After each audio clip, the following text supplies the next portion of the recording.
জানাই দিই। কথা ছিল সেটা তো আপনারা অংশ করেনি। নতুন একটি চাটুকার শ্রেণী, পাট্টা শ্রেণী, তহলবাজ শ্রেণীকে জন্ম দিয়েছেন। আবার নিজেরা নতুন কোন মাফিয়া রাষ্ট্র প্রতিষ্ঠা করতে চাচ্ছেন।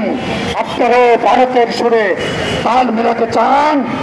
আমরা তো ভারতের আধিপত্যবাদকে ধ্বংস করার জন্য এই দেশটাকে স্বাধীন করেছি। আপনারা কিচ্ছু করতে পারেননি। একমাত্র ইসলামী সংস্কারের রাজনৈতিক নেতৃত্ব যদি ক্ষমতা আসে, আমরা মনে হয় একটি নতুন বাংলাদেশ, সুন্দর বাংলাদেশ পেতে পারি। সবাইকে আমাদের দেখা হয়েছে। আমাদের অনুষ্ঠান প্রায় শেষের পর্যায়ে। এ পর্যায়ে আমাদের সামনে সভাপতি তার মূল্যবান বক্তব্য রাখার মাধ্যমে অনুষ্ঠানকে সমাপ্তি ঘোষণা করবেন। আমাদের বক্তব্য প্রায় শেষ পর্যায়ে। এই অন্তর্বর্তীকালীন সরকারের একটা প্রোগ্রাম ছিল, আজ প্রায় 1.5 বছর চলে গেছে।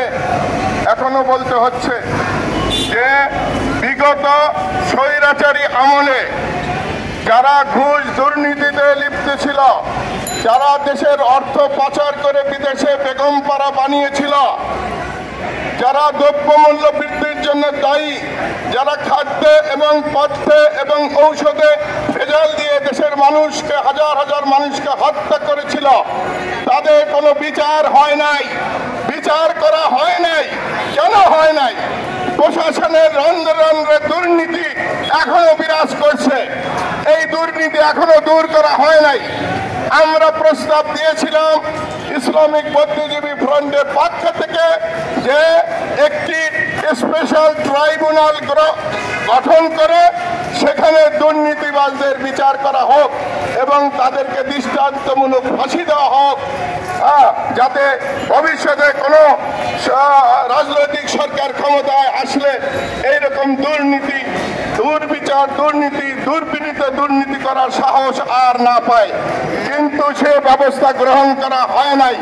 সেই স্বৈরাচারী দুর্নীতি মাধ্যমে সৃষ্ট রাজনীতিবিদরাই আবার সামনের ইলেকশনে, নির্বাচনে অংশগ্রহণের পায়তারা করছে।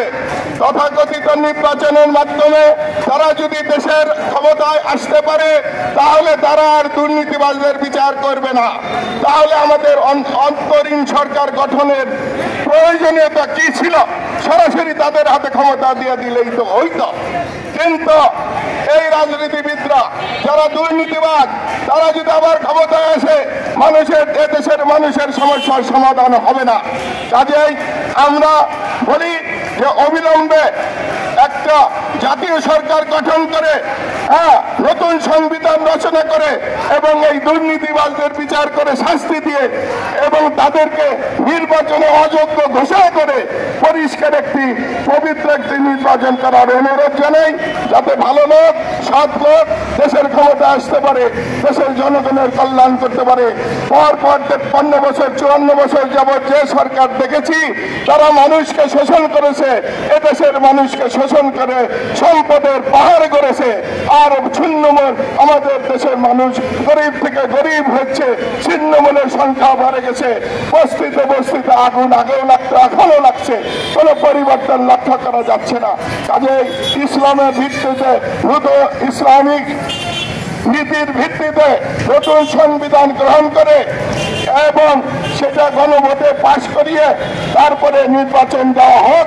এ পর্যন্ত একটি জাতীয় সরকার, যারা যারা এই বিপ্লবে অংশগ্রহণ করেছিল তাদের নিয়ে একটি জাতীয় সরকার গঠন করা হোক এবং দুর্নীতিবাজদের বিচারের পরেই নির্বাচন দেওয়া হোক।